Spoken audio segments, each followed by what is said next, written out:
So our conversation for today is over impulse and momentum. So these are two related concepts. Momentum is probably one of the most misunderstood concepts in physics because, once again, we use the word momentum in the English language to mean something different than it actually means in physics. So when you think of momentum, what comes to mind? Well, when I think of momentum, they often use momentum to describe things that, they're on a roll, they have a lot of momentum. Momentum means to say it's going to keep on going. It's going to keep doing what it's doing. Well, that's kind of what inertia is. Because inertia is the tendency of an object to remain at a constant velocity. So what makes momentum different? Well, momentum is really just a mathematical definition. So it is the product of an object's mass and velocity. So mathematically, it is just the product of mass and velocity. That's all it is. That's all momentum is. So what this means, there's two things that affect it. One is mass. Well, we know mass is related to inertia. So objects that have high inertia have the potential to have a lot of momentum. So massive objects have a tendency to keep moving. It is a lot harder to stop a semi-truck than it is to stop a little smart car. But there's a second component, and that second component is velocity. So although objects that have a big mass have a lot of inertia all of the time, an object with a big mass will only have a lot of momentum if it's actually moving. So we use the symbol lowercase p for momentum, and it is a vector because velocity is a vector. And we can therefore write this equation of product of mass and velocity as momentum is equal to mass times velocity. And that is really just our definition of momentum. Now, once again, that's a lowercase p. I think it comes from the Latin as to why it's a lowercase p. And then m is mass, it's a scalar value. V is velocity. So momentum, and it has to be a vector because velocity is a vector, which means the momentum is always in the same direction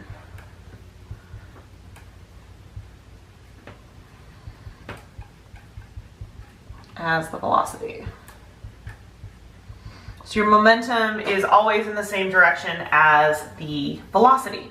Now, what about units? Well, it's the product of mass and velocity. Mass has units of kilograms. Velocity has units of meters per second. So the unit of momentum is going to be kilograms meters per second. They did not create some cool name for this particular unit. So it's just kilograms times meters divided by seconds. So when we're looking at this equation, we generally have our mass has to be in kilograms. My velocity has to have meters per second. Technically, you could have momentum in different units. I could have grams times kilometers per hour if I wanted, but these are the SI units that we tend to use for momentum. So what this equation tells you is that an object that has mass is going to have more momentum when it's moving faster. Or if you have two objects moving at the same speed, the object with more mass has more momentum. And it's possible for a semi-truck to have the exact same momentum as a smart car, but that smart car would have to be moving very, very, very quickly in order to have the same momentum as the semi-truck, or the semi-truck would need to move very slowly. And if you are at rest, you have absolutely no momentum. All right, so we have a 2250 kilogram pickup truck that has a velocity of 25 meters per second to the east. And we want to know what velocity must a 1210 kilogram car have in order to have the same momentum as the truck. So overall, not a very complicated problem, but we want to make sure we're using good problem solving strategies. So basically what I want the momentum of the car to equal the momentum of the truck. So we're often dealing with multiple objects in this unit, so it's really important to use subscripts in order to differentiate between your objects. So the momentum of the car would be the mass of the car times the velocity of the car, and we want that to equal the mass of the truck times the velocity of the truck. Now technically that velocity is a vector, and we need to remember that for this problem. So if I want to find the velocity of the car so that their momentums are equal, I just have to solve for the velocity of the car here. So velocity of the car is going to equal m truck times the velocity of the truck over the mass of the car. So since the mass of the car is smaller than the mass of the truck, having that smaller denominator is going to mean that we're going to have a much higher velocity for our car. So if I were to plug in my numbers, my velocity of my car is going to equal 2250 kilograms times 25 meters per second east divided by the mass of a car.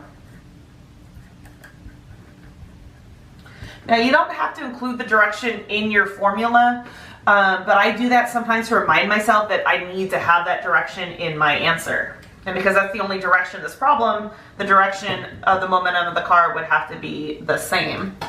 So when you plug this in, the velocity of the car would have to equal to 2 sig figs, approximately 46 meters per second to the east. If you had just said 46 meters per second, you would have been wrong.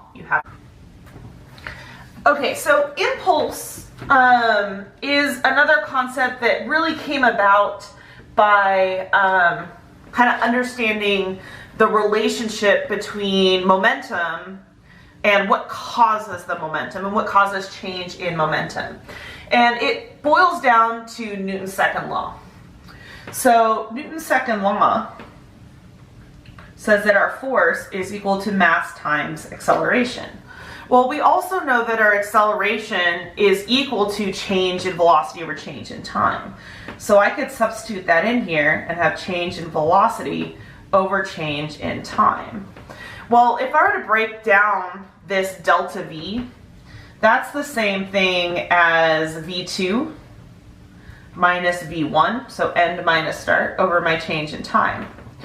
Now, I can actually multiply this m into the two terms and distribute it there, and I get m times v2 minus m times v1 over delta t. Well, what's m times v? That's just momentum. So this basically just states that momentum at the end minus momentum at the start, all over the change in time. And this end minus start, that's the same thing as delta p. So force is equal to our change in momentum over the change in time. This is actually called Newton's second law for momentum. And what it tells us that in order to have a change in momentum, I have to have a bigger force. And if I want to change that momentum faster, then I need to have a smaller time. So if I want to change it faster, I'd have to have a bigger force. So the bigger the force, the bigger change in momentum I can have in a particular amount of time. Or I can change the amount of time if I want to change that same amount of momentum, but in a shorter amount of time, I'm going to have a bigger force. So this doesn't actually help us with impulse. You're like, what? You want to talk about impulse? This is just momentum again. Well, basically this has two purposes. The first purpose of Newton's second law for momentum relates to conservation momentum. And basically if your momentum is constant, then you can have no net force. And this force is our net force on the object. So if change in momentum over the change in time is equal to 0, then that means your net force on the object is equal to 0.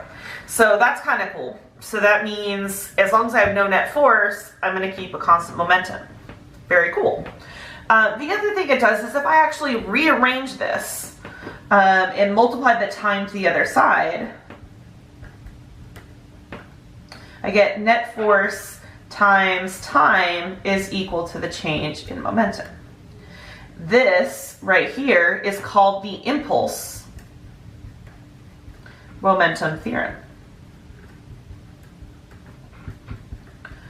So, okay, so basically what it says is it says a change in momentum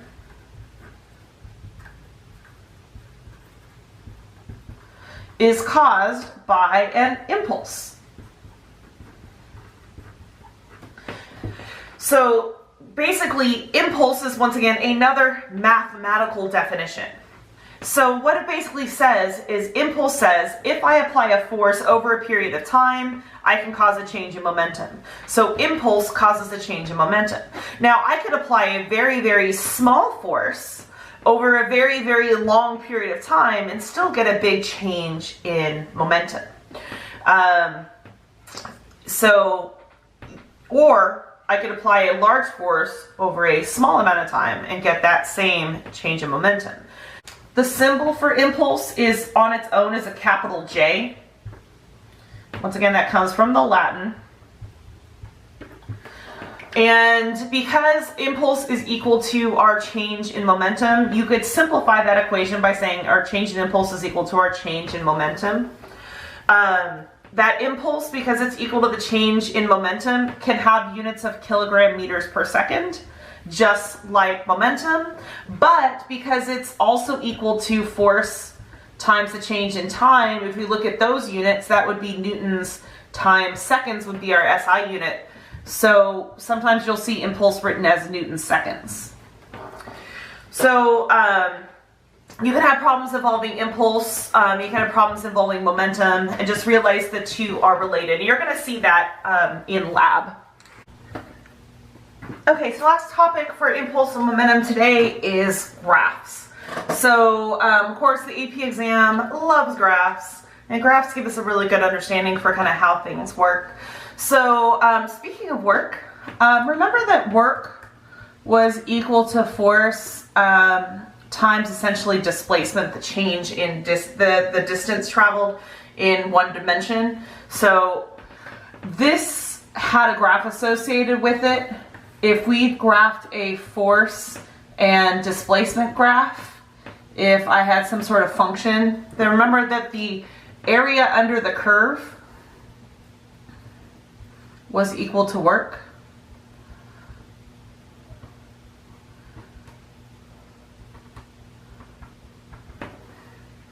So we had a force displacement graph, the area under the curve was equal to work. Well, look over here at our equation for impulse. We have force times change in time. And what do you know? If I graph force and the change in time, the area under that curve